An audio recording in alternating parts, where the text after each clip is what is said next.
दोस्तों, दक्षिण भारत में एक छोटा सा गांव था जहां एक बूढ़ा व्यक्ति रहता था जो स्वभाव से बहुत ही भोला था और उसका नाम भी भोला ही पड़ गया था। उससे कुछ भी पूछो तो वह बस एक जवाब देता था, रघुनाथ जी जाने, मैं कुछ नहीं जानता। उसकी जुबान पर बस यही बात रहती थी।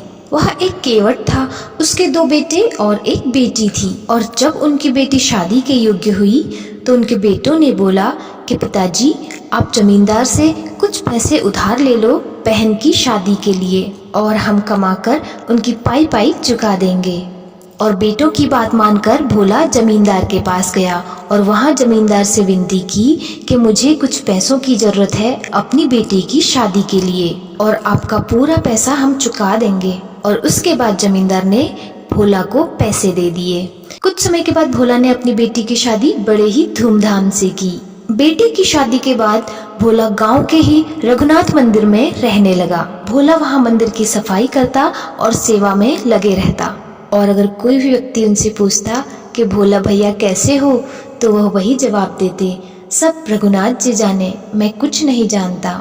और कुछ समय के बाद भोला के बेटों ने भोला को पैसे दिए और बोला कि पिताजी, ये जमींदार के पैसे आप उनको लौटा आइए और उनका हिसाब पूरा कर दीजिए। और भोला ने वैसा ही किया। वो जमींदार के पास गया और वहां जाकर भोला ने उनको सारे पैसे लौटाए। भोला के पूरे पैसे लौटाने पर एक कागज पे लिखा, केवट का हिसाब पाई पाई से बराबर। और भोला को बोला कि इसे पढ़ो, इसमें क्या लिखा है। तो भोला ने जवाब दिया, मुझे पढ़ना लिखना नहीं आता, मैं कुछ नहीं जानता, सब रघुनाथ जी जाने। और भोला का यह जवाब सुनकर जमींदार के मन में लालच आ जाता है और वह उस कागज को एक दूसरे कागज के साथ बदल देता है और भोला को वह दूसरा बदला हुआ कागज दे दिया। दोस्तों, आगे बढ़ने से पहले अगर आपने चैनल को अभी तक सब्सक्राइब नहीं किया है तो प्लीज़ चैनल को सब्सक्राइब कर लें, साथ ही में बेल आइकन जरूर प्रेस करें। और अगर कहानी आपको पसंद आती है तो प्लीज़ लाइक शेयर कमेंट भी जरूर कर लें। वापस आने के बाद भोला ने उस कागज को रघुनाथ जी के चरणों में रख दिया और अपने बेटों से कहा कि मैंने जमींदार का हिसाब पूरा कर दिया है। और कुछ समय के बाद उस जमींदार ने भोला पर मुकदमा कर दिया कि इसने मेरा पैसा नहीं लौटाया। और तारीख आने पर भोला और जमींदार दोनों कोर्ट में पेश हुए, जहां पर जमींदार ने कहा, जज साहब, यही वो भोला है जो मेरे पैसे नहीं लौटा रहा है। भोला बोला, जज साहब, मैंने तो इनकी पाई पाई चुका दी है। तो जज साहब बोले, क्या आपके पास कोई सबूत है? तो भोला ने बताया, हाँ जज साहब, मेरे पास एक पर्ची है। तो जज साहब कहते हैं, वो पर्ची कहाँ है? भोला ने बताया कि वह पर्ची मंदिर में रखी है। तो भोला दौड़ा दौड़ा जाता है और उस पर्ची को ले आता है और वह पर्चा जज साहब को दिया गया। जब जज साहब ने वह पर्ची देखी तो वह बोले, इसमें तो कुछ नहीं लिखा है। और ये बात सुनते ही केवट रोने लग जाता है और बोला कि जमींदार ने तो उनको यही पर्ची दी थी। उसे रोता देखकर जज साहब कहते हैं, भोला, रोने की जरूरत नहीं है।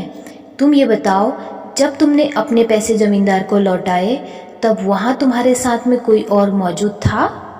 तो भोला ने बताया कि जज साहब, जब मैंने जमींदार को पैसे दिए तो उस समय मेरे और जमींदार के बीच में सिवाय रघुनाथ जी के और कोई नहीं था। जज साहब ने बोला, ठीक है, अब तुम रो मत, तुम घर जा सकते हो। और जज साहब को लगा कि गांव में शायद कोई रघुनाथ नाम का व्यक्ति है जो उस समय इनके बीच में था। तो जज साहब ने रघुनाथ के नाम से एक समन जारी किया उसे कोर्ट में पेश होने के लिए। पोस्टमास्टर उस समन को लेकर पूरे गांव में घूमता है पर रघुनाथ नाम का व्यक्ति कहीं नहीं मिलता। और रास्ते में उसे एक व्यक्ति बोलता है, यहाँ रघुनाथ तो कोई नहीं है पर रघुनाथ जी का मंदिर यहाँ जरूर है। अब पोस्टमास्टर मंदिर के पास आता है तो वहाँ पे उसको पुजारी जी बैठे हुए मिले। वो पुजारी जी से पूछता है, क्या रघुनाथ जी का मंदिर यही है? तो पुजारी जी कहते हैं, हाँ, यही रघुनाथ जी का मंदिर है। तो पोस्टमास्टर उस समन को पुजारी जी को देकर चला जाता है। तब पुजारी जी उस समन को पढ़ते हैं जिसमें लिखा था, रघुनाथ हाजिर हो। और यह देखकर पुजारी जी का मन भर आया। वो बोले, ठाकुर जी, अब जब आपने यह समन यहाँ तक मंगा लिया है तो इसे स्वीकार करें। और यह बोलकर उन्होंने उस समन को रघुनाथ जी के चरणों में रख दिया। जब अगली तारीख आई तो भोला रघुनाथ जी के चरणों में बैठकर रोने लगा। हे प्रभु, मेरी लाज आपके हाथ में है, आपके सिवा मेरा इस दुनिया में कोई नहीं है। और यह कहकर वो कचहरी के लिए रवाना हो जाता है। जब कोर्ट का समय हुआ तो जज साहब ने रघुनाथ को हाजिर होने के लिए कहा तो संतरी ने आवाज लगाई, रघुनाथ हाजिर हो, रघुनाथ हाजिर हो, रघुनाथ हाजिर हो। और इतने में हाथ में छड़ी लिए, माथे पर तिलक लगाए और गले में तुलसी माला पहने एक वृद्ध आदमी कचहरी में अंदर आते हैं और बोले, जज साहब, मैं रघुनाथ हूँ। जब जज साहब ने उस वृद्ध व्यक्ति को देखा तो वह देखे ही रह गए, क्योंकि उनके चेहरे में एक तेज था और जमींदार भी उनको देखा रह गया था। और उसके बाद जज साहब पूछते हैं, रघुनाथ जी, क्या आप जानते हैं कि भोला ने जमींदार के पैसे सारे लौटा दिए हैं?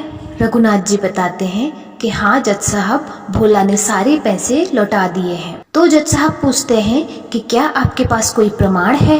तो रघुनाथ जी बोले, हाँ जज साहब, इस जमींदार के घर में अलमारी के तीसरे नंबर के खाने में 32वें नंबर की फाइल में इतने नंबर के पेज पर वह पर्ची अभी भी रखी हुई है जो जमींदार ने उस दिन बनाई थी। और इसके बाद जज साहब ने अपने आदमियों को भेजा और वह पर्ची वहाँ उसी नंबर पर मिली। और उसके बाद भोला को बाइज्जत बरी कर दिया गया और जमींदार को सजा दी गई।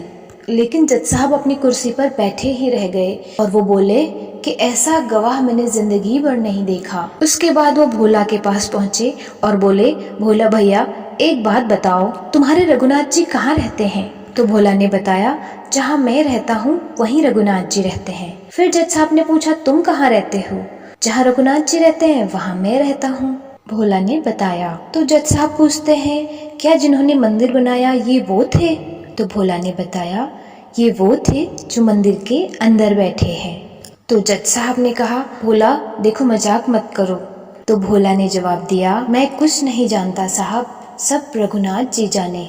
और यह कहकर भोला चला गया। और इसके बाद जज साहब गांव में आए और रघुनाथ नाम के व्यक्ति के बारे में जानकारी हासिल करते हैं। तो गांव वाले बताते हैं कि इस गांव में रघुनाथ नाम का व्यक्ति कोई नहीं है, पर रघुनाथ जी का मंदिर जरूर है। अब जज साहब बहुत ज्यादा हैरान थे और घबराए हुए थे। कांपते पैरों से वह रघुनाथ जी के मंदिर में गए और दर्शन करे, लेकिन उनको रघुनाथ जी के दर्शन तो नहीं हुए, पर उस व्यक्ति के दर्शन जरूर हुए जो उस दिन वहां गवाही देने आया था। और यह दृश्य देखने के बाद जज साहब वहीं मूर्छित हो गए। दोस्तों, उम्मीद है आपको कहानी जरूर पसंद आई होगी। कहानी पसंद आई हो तो प्लीज लाइक, शेयर, कमेंट जरूर करें। और अगर आप चैनल पे नए हैं तो हमारे चैनल HD स्टोरीज को सब्सक्राइब जरूर कर लें। चलिए मिलते हैं एक और नई कहानी के साथ। धन्यवाद।